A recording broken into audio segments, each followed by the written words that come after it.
Good morning students. पिछले video हमने दो प्रश्न किए, आज तीसरा प्रश्न देखते हैं। एक रेखखंड AB पर AD और BC दो बराबर लंब रेखखंड है। दर्शाइए कि CD रेखखंड AB को समद्विभाजित करता है। यहाँ पर कह रहा है AB और AD, AB पर AD और BC, AB पर AD और BC ये दो बराबर लंब रेखाखंड है। लंब का मतलब 90 डिग्री। अब हमें सिद्ध करना है CD रेखखंड AB को समद्विभाजित करेगा। CD AB को समद्विभाजित कर हमें करना है AO बराबर BO सिद्ध। हमें ये दोनों बराबर भुजाएं सिद्ध करनी। तो सबसे पहले देखिए दिया हुआ क्या है। दिया हुआ है एक रेखाखंड AB पर AD और BC दो बराबर लंब रेखाखंड है। अर्थात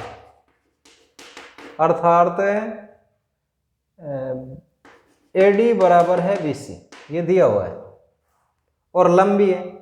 इसके बाद में सिद्ध हमें क्या करना है, सिद्ध करना है CD रेखाखंड AB को समद्विभाजित करता है। CD रेखाखंड AB को समद्विभाजित करता है। अर्थात हमें सिद्ध करना है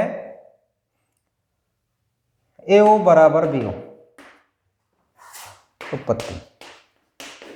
इसका मतलब हमें त्रिभुज CBO और त्रिभुज ADO को सर्वांग सिद्ध करना है। त्रिभुज BCO और त्रिभुज ADO में। तो यहां पर देखो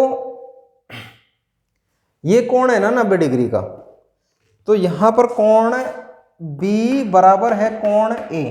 ये तो कैसे है भाई, 90 डिग्री की कोण है। और यहां पर BC किसके बराबर है, AD के बराबर है। ये तो 90 डिग्री का कोण आ गया और ये दिया है। इसके बाद में ये यहां पर शीर्षाभिमुख कोण बन रहे हैं। कोण 1 बराबर कोण 2, कोण 1 बराबर कोण 2। ये कैसे कोण है भाई, शीर्षाभिमुख।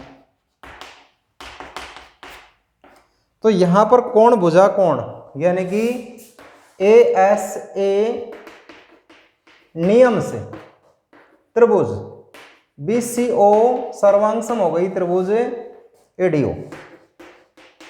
अब सर्वांगसम हो गई तो सर्वांगसम त्रिभुजों की संगत भुजाएं क्या होती हैं, बराबर। तो यहां पर BO बराबर हो जाएगी AO और यही हमें क्या करना है, सिद्ध करना है।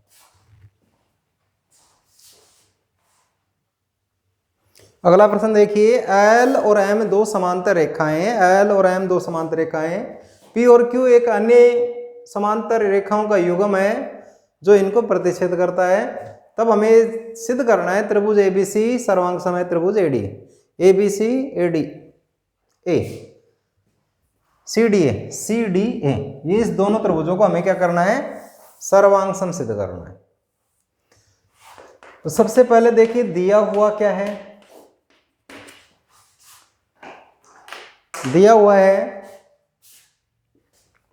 L समांतर है M तथा P समांतर है Q। सिद्ध हमें करना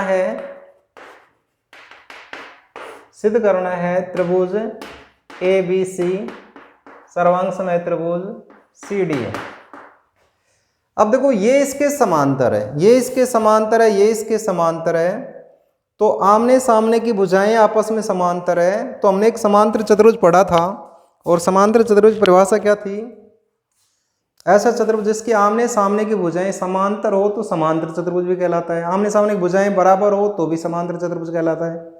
तो इसका मतलब आमने सामने की भुजाएं समांतर है, तो इसका मतलब ये हुआ ये समांतर चतुर्भुज है। तो उत्पत्ति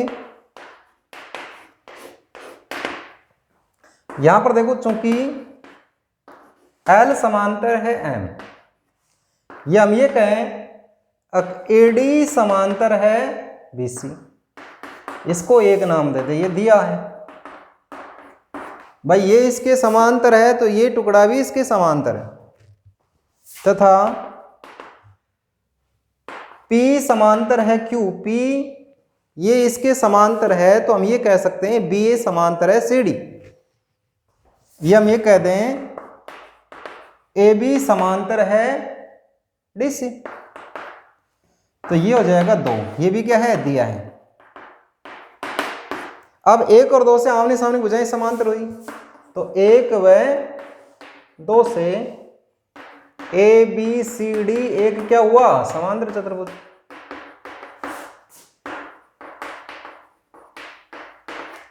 अब ABCD एक समांतर चतुर्भुज है तो आमने सामने भुजाएं क्या होंगी, बराबर होंगी। तो इसलिए AD बराबर होगी BC तथा AB बराबर होगी DC।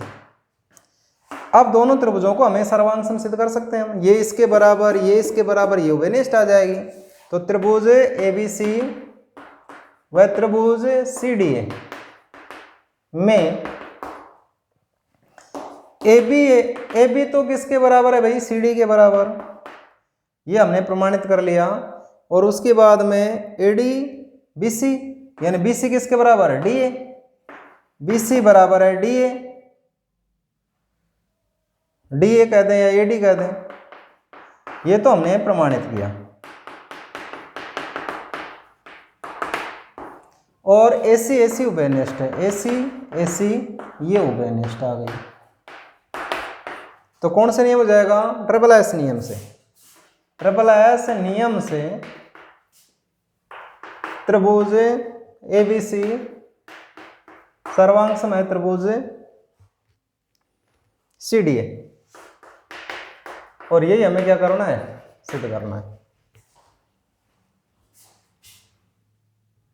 अगला प्रश्न है 5वां, एल रेखा कोण 1 को संविभाजित करती है, ये इसको संविभाजित करती है, यानी कि कोण 1 बराबर है कोण 2। BP और BQ कोण 1 की भुजाओं पर BC डाले गए लंब है, यानी कि ये 90 डिग्री का है, ये भी 90 डिग्री का है। अब हमें सिद्ध करना है APB और AQB। APB और AQB, भाई ये कोण इस कोण के बराबर, ये कोण इस कोण के बराबर, ये उभयनिष्ठ हो जाएगी, दोनों त्रिभुज सर्वांग सम हो जाएगी। सर्वांग सम त्रिभुजों की संगत भाग क्या होंगे, बराबर। BP बराबर हो जाएगा BQ। तो मैं सीधा उत्पत्ति कर रहा हूं, इसमें दिया हुआ सिद्ध करना लिख लेंगे। तो यहां पर सीधा लिख रहा हूं, चूंकि त्रिभुज APB व त्रिभुज AQB में देखो यहां पर क्या दिया हुआ है, दिया हुआ है कोण 1 का संधिभाज्य, यानी कि कोण 1 बराबर है कोण 2, ये तो दिया है। इसके बाद में APB यानी कि 2 कोण है, यहां पर एक कोण है, और इधर कोण P और इधर कोण Q, ये कैसे है, 90 डिग्री के कोण है। या बीच में आप भुजा लिख लीजिए AB, दोनों में उभयनिष्ठ है, ये उभयनिष्ठ हो गई। और यहां पर कोण P और यहां पर कोण Q, ये 90 डिग्री के कोण है। तो यहां पर ASA नियम से दोनों त्रिभुज हो गए सर्वांग सम। APB सर्वांग सम है त्रिभुज AQB। अब सर्वांग सम है तो सर्वांग सम त्रिभुजों की संगत भाग क्या होंगे, बराबर। तो यहां BP बराबर BQ, यानी BP बराबर BQ, ये बराबर हो जाएंगे। क्यों होंगे बराबर, क्योंकि सर्वांग सम त्रिभुजों के संगत भाग क्या होते हैं, बराबर। अगला प्रश्न देखिए 6ठा, आकृति में AC बराबर AE है, AC AE के बराबर है, AB बराबर AD है, AB बराबर AD है। इसके बाद में कोण BAD, ये कोण इस कोण के बराबर है, AC। अब आपको ये सिद्ध करना है, तो सबसे पहले देखो दिया हुआ क्या है, AC बराबर है AE तथा AB बराबर AD और कोण BAD बराबर है कोण EAC। सिद्ध हमें करना है BC बराबर D, यानी कि BC और D कौन से त्रिभुज में आ रहे हैं, BC BC और D, इसका मतलब त्रिभुज ABC। एक तो त्रिभुज बन रहा है ABC और दूसरा त्रिभुज बन रहा है DE या ADE। अगर हम इसमें देखें तो यहां पर देखो AC बराबर AE, ये तो दिया हुआ है। इसके बाद क्या दिया हुआ है, AB बराबर AD, ये भी दिया हुआ है। अब तीसरी चीज हमें ढूंढनी है, तीसरी चीज में इसमें दिया हुआ है BAD, ये कोण और इधर ये कोण। अगर हम इसमें इस कोण में अगर ये कोण सम्मिलित कर लें, यानी ये जोड़ दें, तो ये आ जाएगा BAC, और इसमें भी ये जोड़ दें तो ये आ जाएगा EAD, तो दोनों में हो जाएगा बराबर। तो सबसे पहले हमें क्या करना है, ये जो दोनों कोण है ना ये बराबर है, इसमें हमें क्या करना है, ये बीच वाला कोण जोड़ना है। जोड़िए उत्पत्ति, क्योंकि कोण BAD बराबर है कोण EAC, ये दिया है। हमें क्या करना है, दोनों पक्षों में कौन सा कोण जोड़ना है, DAC जोड़ने पर, तो यहां पर कोण BAD प्लस में कोण DAC बराबर कोण EAC प्लस में कोण DAC। अब जोड़ेंगे तो ये आ जाएगा BAC, कौन सा कोण आ जाएगा, BAC, और इधर कोण आ जाएगा EAC प्लस में DAC, तो EAD आ जाएगा।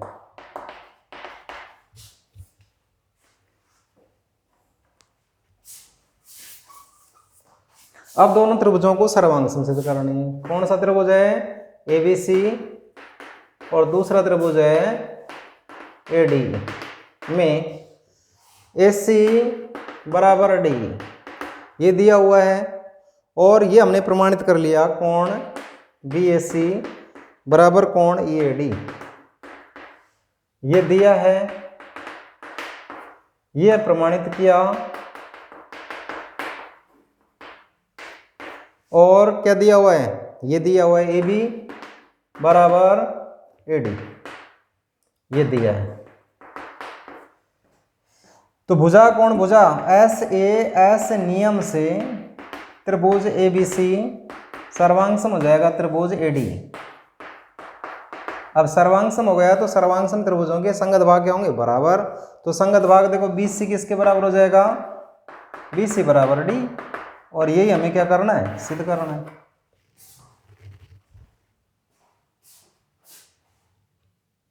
आज के लिए इतना ही, धन्यवाद।